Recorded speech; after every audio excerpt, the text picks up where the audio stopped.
Hello and welcome to another episode of my MotoGP 20 career mode. Now today, there has actually been another patch, so hopefully all the glitches will be fixed. Obviously you can see right now it still says non-complete in Isabella Ferreira and Anita Perez and that, and I'm guessing that the stuff that's already there will obviously stay broken because it's just part of the save file, but hopefully when I get new people applying they'll have the right names, but I don't know. It might just be something that's now with my save file for the rest of the game, which would be slightly annoying.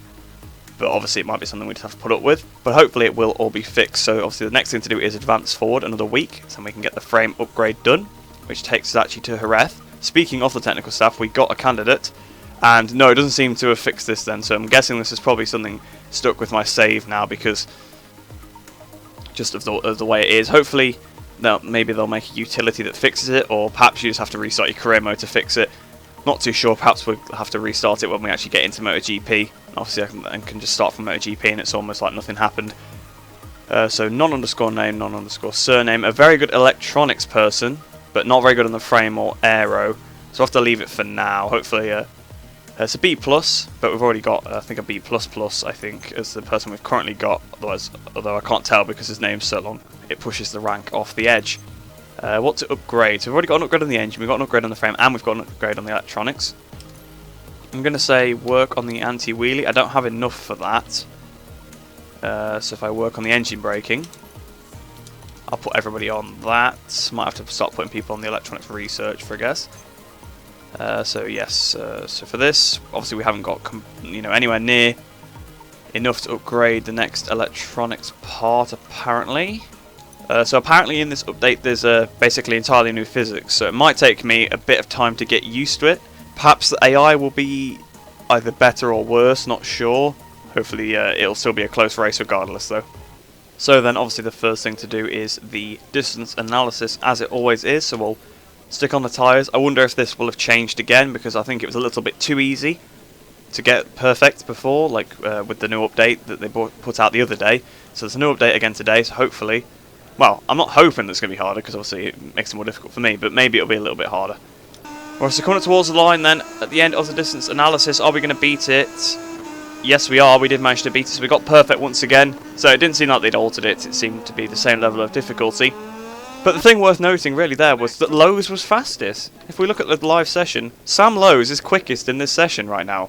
But anyway, the next thing to do is race simulation, so that should hopefully get me proper acclimatised with the track, with the bike. Once again, obviously I jump off the bike for a day or so when I do other videos, or just play the game doing other things. I haven't played Moto 2 since the last career mode episode, so I do need a bit of time to get back used to the bike. So we've got to do 41.2, which is actually faster than what we've done so far, so we're definitely going to have to push and try and do this, because I felt like those laps with the distance analysis weren't too bad. So out the last corner then, coming up towards the line at the end of the race simulation, we managed to achieve it, and we are now fastest in the session as well. We went we went faster on one lap by like a few hundredths of a second, then we went a few tenths quicker than that. And we've now got a bit of a lead, I'm guessing, on the timesheet. If we have a look, we've got 3 tenths over. Still Lowe's in second. Seems like the medium hard tyre is the combination to go for, because that's the top 2 positions. Ben Schneider in third. It's a little bit of a mixed up session so far. I guess it's because of the different tyre compounds in play. So the last thing then to do now is the quick lap simulation. We've got to do a 1 minute 40.2.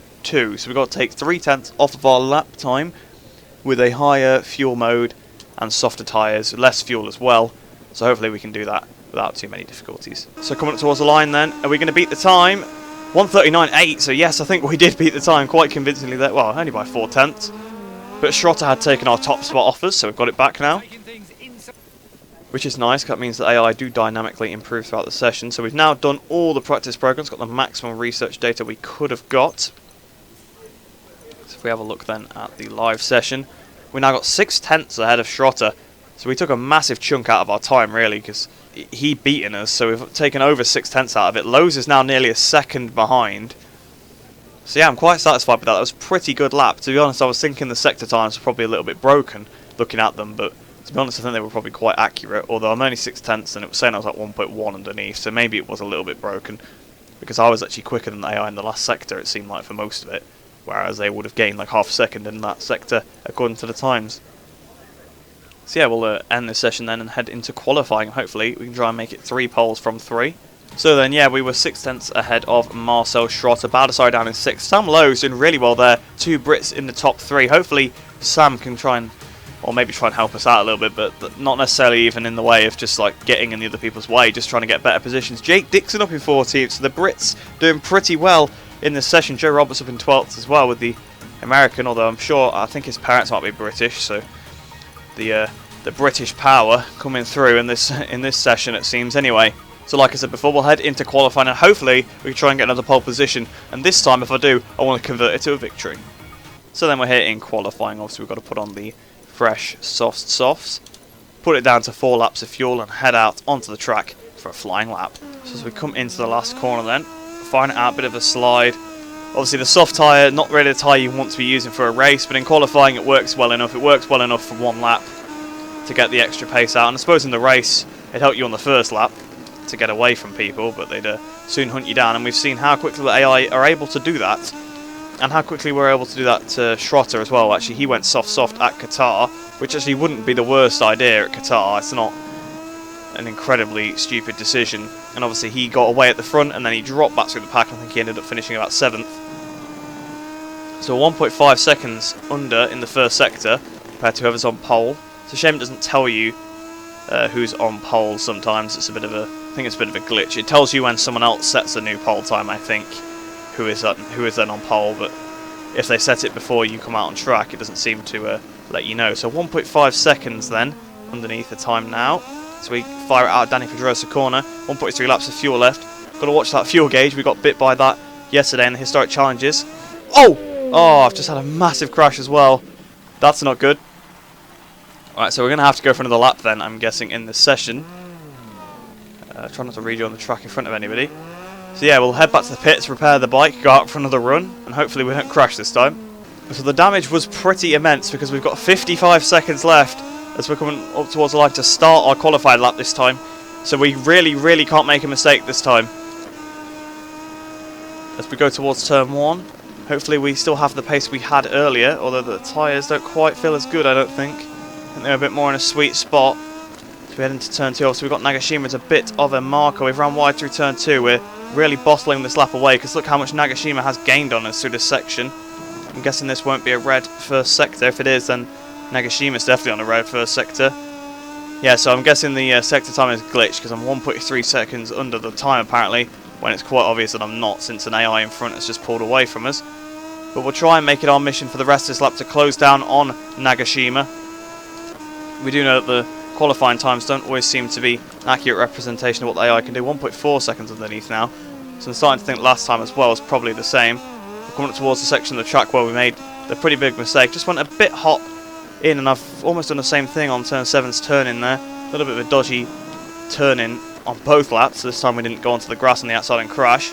Obviously we can't risk a crash this time. I was too busy talking about the fuel last time really to pay attention. So obviously we ran out of fuel in the historic challenges yesterday. The rear is really sliding 1.2 seconds under the time still, which is clearly not true because look how much Nagashima has gapped us here. We're in serious trouble if that's the AI race pace, that's for sure. Nagashima has gone off into the distance. Nagashima must be taking pole position. There's no way he's not going to be on pole. He's on an in-lap as well, actually. That's the worst part. He wasn't even on a flying lap. He was on an in-lap. So as we go through Jorge Lorenzo corner, firing it out now. Obviously, we've had 3 red sectors, but I think they're a bit broken. So as we come up towards the line, what's the time going to be? 37, 38, 39. So 39.7. So that's pole, apparently. That's pole, even though Nagashima on his in-lap has left us for dust.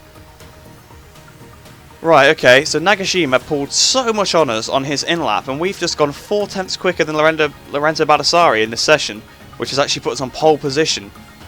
Very, very interesting, to say the least.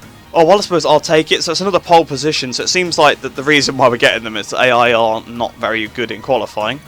Is their lap times are not very legit. So down in 16th then for Lowe's, so not quite as good as he did in the previous session. Where did Joe Roberts end up? I don't think he even got in the top 18, did he? Joe Roberts? No, he doesn't look like he did, so his time must have got beaten in one of the other 3 practice sessions then. So we'll head into the race now, and I really want to try and get a victory here, but I feel like the AI's pace is going to be so supreme based on that lap there from Nagashima. I'm not a massive fan of the softs myself, so that could be part of the reason. Obviously I'm struggling a bit And obviously I was commentating over the lap as well, which always does affect the pace. So we're down on the grid then. And I've gone for a medium front and a hard rear, just because that felt pretty good on the race simulation runs. Also in the last couple of races we have been bitten pretty badly by the AI catching us up right at the end and beating us. The Marini one particularly hurt. Obviously we were literally leading the entire race. About 3 turns from the end, Marini slides at the inside, fresher, well, you know, better tyres. He looked after his tyres better than I had. And that was it, the victory. Although second place wasn't too bad considering how I thought we were going to do in the rain. So I'm pretty happy with that. But I really want to beat Baldassarri in this one so that we can get our first win of the season. And also if we beat him, obviously to first place, we will take the lead of the championship as well, which is always a bonus. As I've just noticed in the cutscene, the safety car has changed. It's quite interesting. It looks a little bit odd. I'm sure Dalla Porta's now got a new helmet as well, so they've added some Moto 2 and 3 stuff in this new update. Lights on, away we go. Oh, big wheelie. Trying to get the front down. Baldassarri's got past us already as we go towards turn 1, but on the second phase of the start, as normal, we retake the position. So we go into turn 1 then. So we've got the whole shot here on the hard tyre. Baldassarri right behind us. So if we can try and keep the lead, it's 6 laps, so it's going to be difficult to hold on to it the whole time. Obviously, this is where we had our worst result last season, although that wasn't particularly down to lack of pace. It was down to, well, the glitch start and then a mistake. There's a crash behind. Happy Sirens down. I think Tom Luti's now up to second place, though. Tom Luti, he's not really been anywhere since the first race, where obviously he was near us at the start. Then he dropped back. Not sure what tyre compound he's on. Wonder if he's on soft, because he's made his way through pretty quickly. Pons has overtaken Dixon as well. So it seems like the British FP1 resurgence has kind of dropped back a little bit. So out of Danny Pedrosa corner, and Digi Antonio up to 8th place. It's nice to see he's a bit further up the order again, because he hasn't had the best races since Qatar, really. Obviously that was our team's best race, I think, in terms of points scored. So we are fighting for the Constructors' Championship, because me and Navarro have been not too bad, although he's down in 12th place. Other than Qatar, to be honest, Navarro's been a little off the pace, although he wasn't too bad in Texas, only a couple of positions behind us. We've got half a second over Tom Luti, sliding the rear tyre. Obviously, I know I've got to look after it. It is a hard rear, though, so it should make it all the way to the end here. That's kind of why I've gone a little bit conservative on the tyre choice. The last couple of races I've been, you know, eaten alive right at the end. So as we come into the final turn then, the Jorge Lorenzo corner, trying to slide it through, firing it out of Jorge Lorenzo. Lows up to 16th place as we go up towards the line then. What's the gap going to be to Tom Luti behind? Yeah, they've changed the finishing position, I'm sure. 1 second to Luti behind then. Let's try and see if we can get this further ahead. So coming up towards the line then at the end of the second lap, over the finishing line. 1:40.2, pretty decent time. 2.3 seconds now ahead of Luti. That's a massive amount to gain on one lap. 1.3 seconds. At the end of this lap then, 1:40.4, so not quite as fast for us. What's the lap? 3.5 seconds ahead of now Marini in second, so we're a bit wary by that, because Marini obviously caught us up from quite far behind last time, but hopefully we've got enough of a gap where he can't catch us this time. So as we start the penultimate lap then, 1:40.4 once again, but I think Marini was actually catching us up, which is a scary prospect, although I think I extended the gap to him at the end of the lap there, back up to 3.5, so we've got 2 laps to go, 3.5 seconds. I'm hoping he can't pull that back. I'm sure I saw Nagashima up into about 4th place, so it seems like Nagashima did have really good pace here. So quite why he wasn't on pole, I don't know. I mean, maybe his in-lap was way better than I think he did in qualifying, but he just went into the pits anyway. Yeah, so now down to 3.3 for Marini, so yeah, he's definitely catching us. He's faster than anyone else that's been behind us anyway. Right, so we're coming towards the line then. At the end of this lap, what did we just do? A 1:40.5, so we've been very consistent, but I think Marini definitely caught us on that lap. No, it's back up to 3.6, so he brought it down to 3 seconds into the 3rd sector, and we've put 0.6 back into him in the last one. The AI really seemed to be quite slow there, so it looks like we're going to have this one in the bag, provided we don't like you do something stupid and crash. Through the last corner then, picking up the bike. We're going to get our first win here in Moto 2. It seems like it's been forever since we've won a race, and we've finally done it here. I am pleased about that, and I'm glad that celebration happened as well. I'm glad my rider's happy.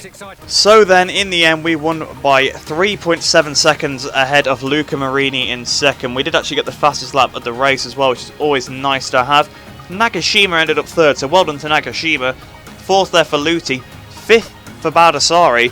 So we've gained quite a lot of points on Lorenzo Baldassarri in that race. Digi Antonio did pretty good in 7th there. Where did our other teammate Navarro finish in 10th place? So not too good for him. Lowe's recovered to 13th and Dixon in 15th, so not too bad. Where did Joe Roberts end up? In 18th place there. Obviously those were the guys that were doing a little bit better. But Nagashima has been the standout for me because he didn't qualify that great, I don't think, but he's ended up in 3rd. I'm happy that Marini, Nagashima and Luti all beat Baldassarri as well. So in the Riders' Championship then, that does change things. I now take the lead of the championship after having our first win of the season. Now 10 points ahead of Baldassarri, 18 ahead of Marini, so we've got to watch out for Marini, and 31 ahead of Luti. Navarro is still there in 5th place. Schrotter, I think Schrotter was in like 20th or something I saw in the middle of the race. Nagashima moves up 8 positions then in the championship. Meanwhile in the team's championship, obviously another good result for me, obviously a win. That puts us up to 112 points. And that's now ahead of SkyVR 46 in 2nd place. They've now moved to 2nd, obviously, after Marini's had a couple of good races. 31 points ahead of them. And Intact GP moved down to 3rd, and Flexbox HB40 moving down to 4th place there. So yeah, I am happy with that one. I picked a tyre that I knew I could push 100% on for the entire race, a medium front and a hard rear, because I did not want to have to back off at the end and get caught again. And I knew I could maybe make a bit of a break at the beginning and just build upon it. And that's exactly what I did. I am actually so happy to have finally won a race here in Moto 2. It's sort of, you know, got the monkey off my back in a way. The last couple of races we could have won, but obviously, well, at Austin I couldn't really do anything. The same with Argentina, but obviously we did just tear up the tyre a little too much in Argentina. That was really our fault because we had quite a big lead before that, but I just couldn't look after that tyre. But this time, the tyres weren't a problem at all. We managed to pull away. Bit of a Moto 3-esque victory, really. So we finally get a win, so we get a bit more reputation than normal. We got 11,550, which brings us up to 137,400 reputation. On the credits front, we gained 6,028, which brings us up to 225,328. And now on the research data, we have 3,507 engine points, 2,552 frame points, and 672 electronics. I probably need to have a look at the technical staff and get some better ECU people. Although we've almost done the ECU already, there's only one upgrade left, so maybe there's not really much point doing that. So we've got 9 notifications on the personal manager front. I'm guessing some MotoGP teams are interested then. Search for factory contracts. So yes, Red Bull KTM are now interested. Same with LCR Honda Castrol and LCR Honda Idemitsu, which, you know, I'm not surprised that they're both interested. It's nice to see these new liveries. Obviously, you can actually see them in the menus and stuff as well. They look really, really good. I'm guessing the same with the fake teams. If we have a look at those, don't know if they've changed any of the models for like the other bikes other than the KTM and the Aprilia. They might have done. I'll have to have a look after the video. But we've now actually got some of these are quite good contracts because we've got a Ducati contract here. I know it's obviously for a Lenovo Ducati. We've also got a Yamaha one as well. So that's quite nice to have. Obviously, 2 of the better bikes in the game. There's also plenty of other ones though. The bike performance obviously starts lower with some of these teams, I think.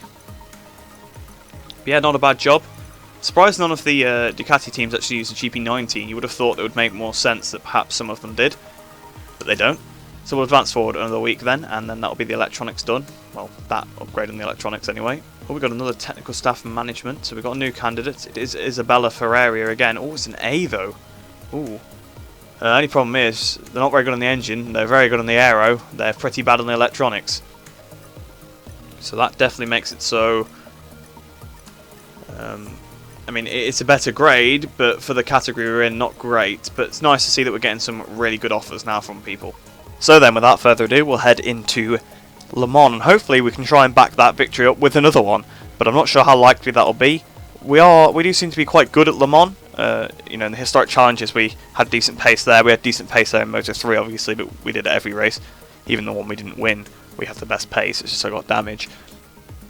So yeah, hopefully we can try and get another victory.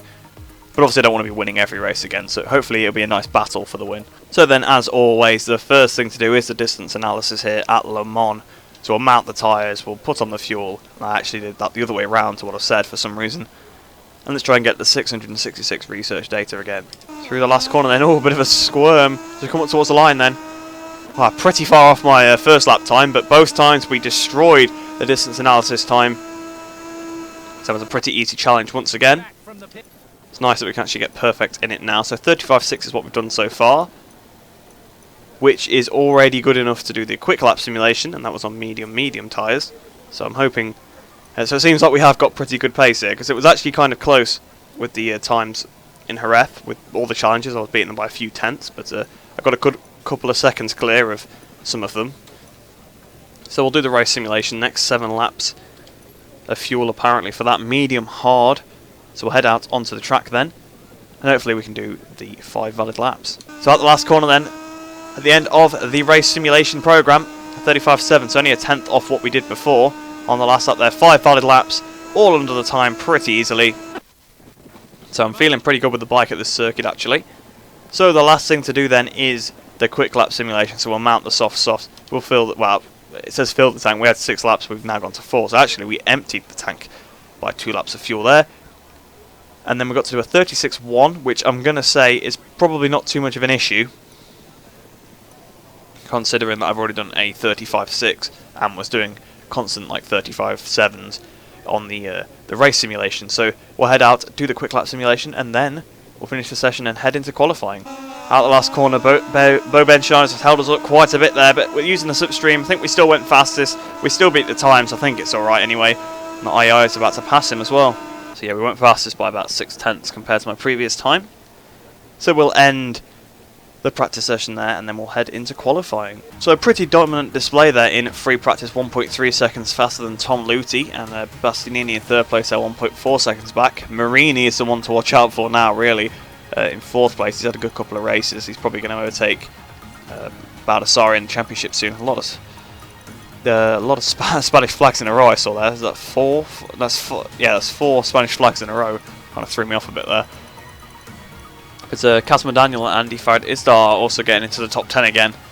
Seems like the practice times are a bit randomised. Obviously, like Lowe's is not doing as well as he did last time. Same with Roberts. Don't know where Dixon is. Dixon's down in 26th then. 4.5 seconds off. I've seen him have a massive crash on one of my laps as well, but I wasn't recording at that point, so I missed it, unfortunately. So we'll head into qualifying now, and hopefully we can try and make it another pole and another win. But I'm sure the AI are not going to let me have it easily. So we're here in qualifying now then, and we'll stick on a set of softs, put down the fuel to 4 laps, and we'll head out for another flying lap. Now I sincerely hope we don't crash like we did at Jerez on our first lap. The track seems lighter for some reason.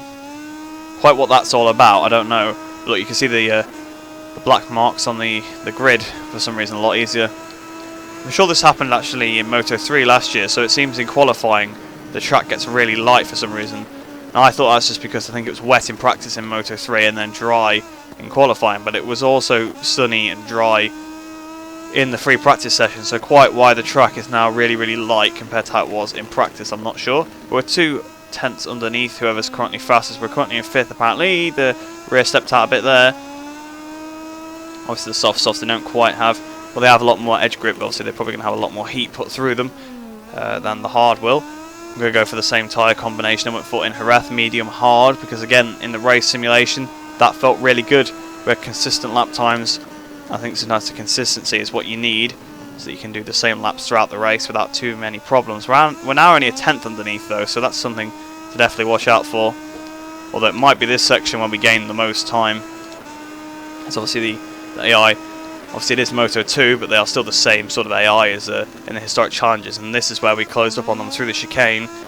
And then sort of the last section of the lap, we're now 4 tenths underneath whoever's on pole position into the S Bleu. Remy Gardner just ahead of us on the old Calex. I don't know if when the game will be updated if he'll have the old Calex model, because the Stop and Go team, I don't think they have the 2020 Calex, they have the 2019 one. So it'll be interesting to see if he has the 2019 model.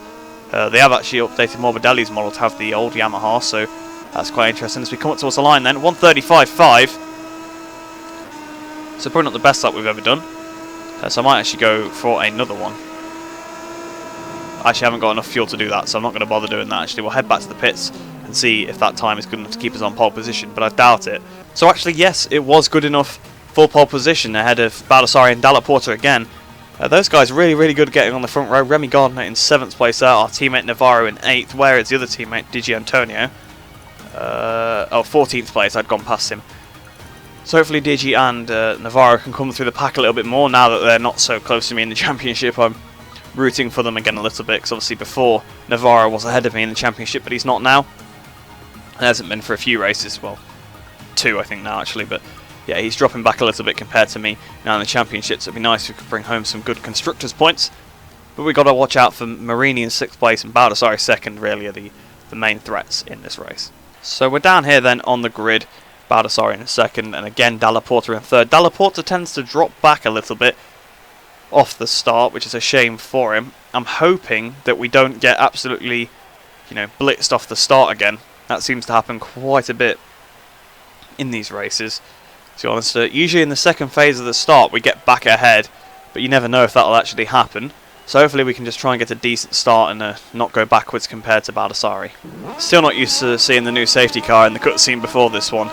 Very, very strange. So used to the old model that's been in the game for such a long time. We're waiting for the lights to go out here at France. Lights on, away we go. Big wheelie. Shifting up to 2nd place. Not been the best start, but we're still first. We're still first. Looking behind. Yes, we got a better start than everybody else behind somehow. Even with the big wheelie. So it's a 6-lap race then. I didn't even check the fuel consumption to see how many laps it is, because obviously it always tells you when. We've also already got 4.9 laps. But we've got a bit of a lead. Dalla Porta's actually up to 2nd, so he's not dropped back for once. So if we can try and pull out a bit of a gap, that would be nice. Obviously it wouldn't be the most entertaining race. We've already got 7/10 of a second, just based on the really good start. It seems like they've redone the abbreviations because Dalla Porta's is a DPO now, so it's like the real life one. So hopefully the graphics package will be in a new update as well at some point. Although I'm not, I'm not demanding that or anything. It's fine with the ones we've got currently, so it works fine. But obviously they do have a new broadcasting package this. Well, they're supposed to. Obviously they've only used it for Moto2 and 3 at Qatar so far. So down the straight, Dalla Porta's actually closed back up to us quite a bit. Seems like we're much faster in the last 2 sectors compared to the AI than the first 2. So coming into the last couple of corners then at the end of the first lap, turn 13 on the power, sliding it through into Recordamon on the power again, out of Recordamon, a little bit exceeding track limits there. Coming towards the line then, what is the gap going to be? 38.7 on that first lap, 1.1 seconds at a Dalla Porta. Marini's in 3rd as well, so Marini the danger man up to 3rd place already. We've got to watch out for him. I think he's going to be the guy we're fighting the championship for more than Baldassarri, because in the last couple of races Marini has been unstoppable. Obviously we did beat him in Jerez, but compared to the other AI he's been so much better than them. For the other AI he's unstoppable is what I meant. He's now to 2nd place, he's 1.3 seconds behind, so I wouldn't put it out of, out of contention yet. He might be trying to catch us up. So coming up towards the line then at the end of the 2nd lap, what's the gap? 35.6 on that lap, 1.3 seconds ahead of Marini, only a 10th off of what we actually did for pole position. I told you it wasn't the best lap. So up towards the line on the end of the 3rd lap then, 35.7 lap, 1.3 seconds ahead of Marini. Marini is left, Digi Antonio is now in 3rd for Dust, Dalla Porta in 4th place, so Baldassarri is definitely going to be losing 2nd place in the championship to Marini in this episode, I feel like. So as we start the penultimate lap then, I'm feeling like I'm getting a repeat, yes, of Argentina and Jerez, because Marini's just done the fastest lap and he is not too far behind me. Obviously in Jerez we were pretty safe because we had a massive lead over him. I'm running out of fuel a little bit as well, so I've got several things to manage it here. Marini catching us and the fuel as well. This could get tasty at the end.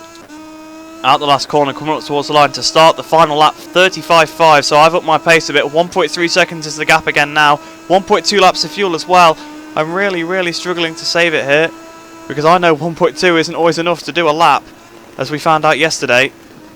So we go through the penultimate turn now. We've put plenty of time into Marini on this lap, so it's going to be another victory here for us in Moto2, ahead of Marini in 2nd, and he is definitely the threat for the championship now. 35.1 on the last lap as well, by far our fastest lap. The dominance from me and Marini in that race. I was 2 seconds ahead of him, although he was only about a second behind us for quite a bit of that race. It was only at the end I think he'd give up on the chase, and I really pushed as well. I did obviously my fastest lap of the race on the last lap because I was really pushing on. He left Digi Antonio so far behind. Luti and Schrotter as well, quite far behind. Same Dalla Porta. They're like 10 seconds behind. So Digi Antonio was miles ahead of Luti. So Digi Antonio doing pretty well there. So obviously the speed up worked quite well here. Marini obviously doing a really good job to keep up with us in that race. Marini definitely seems like a threat to me. Baldassarri ending up 10th. Jake Dixon in 11th. So you can see obviously Jake Dixon was about 4 seconds behind Baldassarri. So there's a bit of a pack here from 7th to 10th. Obviously then 4th to 6th as well, and then everyone else was sort of on their own. So yes then, looking at the championship, as I predicted, Luca Marini now takes 2nd position in the championship. So it looks like it's going to be the fight between me and Marini for the championship now. We've both seemed to have found our footing basically in this episode, although Marini got his first win of the season in the last episode, obviously stealing it from us. So the last 3 races, Marini has been the AI to beat. We've collectively won the last 3 races, me and Marini. So Baldassare is not totally out of it. He's only 6 points off of Marini. So if he starts to pick up his pace again a bit, it's actually quite a close championship between everybody, really. Luti's not too far behind, same with Schrotter. Navarro and Digi are not doing too bad actually in the championship, although Navarro's dropped down 1. So Digi's only a few points behind him now. So it's nice to have good teammates backing us up, not being too far off the pace. Dixon up to 16th as well. So in the teams championship then, Speed Up Racing are actually dominating, mainly because, to be honest, my teammates have been doing pretty well in every race, whereas Bezecchi hasn't been doing that great except at Austin. Obviously the Intact GP bikes, none of them have been doing that great. They've both just been quite consistent. And the last couple of races, Baldassare's not been quite as good, and obviously Garzo was only good in Qatar, really, for that team. So we've now got quite a big lead in the Constructors' Championship as well. So we'll head into Parc Ferme and then the Career Hub and end off the episode there. So we've won both the races since we've got back to Europe, so that is nice to hear. I think, to be honest, the upgrades are really working.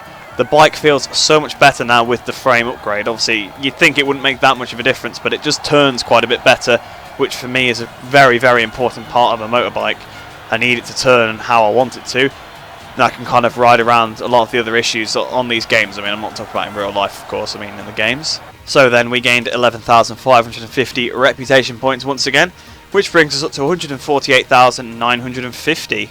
And from that race we gained 6,028 credits, which brings us up to 219,281 credits. On the research data now we have 4,340 on the engine, 3,340 on the frame, and 965 on the electronics. So we've actually got a lot of notifications here, so we'll have a look at the technical stuff. Apparently the music is not in the game right now. Okay, it's now playing again. Bit weird. So we've got another non-surname. It's actually an A that's applying for the job. A really good aero person, actually, so maybe we'll have to keep his eye out on that for MotoGP, on the aero department. Although, to be honest, I think once we get to MotoGP, maybe that won't be such a, the upgrades might not be so much of a problem. So we've now got 10 notifications on the personal manager front, so we've got new candidates available again. So again, Anita Perez applying for the job, but actually for less money. So I've seen some jokes in the comments about her just really wanting the money, but she's actually saying, actually, could you pay me less, please? And she's applying with worse stats, so I'm going to say no to that one. So they're just telling me that the teams they already told me were interested are interested, because they told me these guys were interested before. There's nobody new on the list. None of these guys are interested on the factory teams, or even some of the higher up satellite teams. And I'm guessing it's the same here as well. Yeah, there doesn't seem to be any new teams interested. It's just alerting me of the ones that already alerted me of. So a little bit odd there. But that's where we'll end it for this episode then. 2 wins in this episode, so it's been a bit of an upturn in form.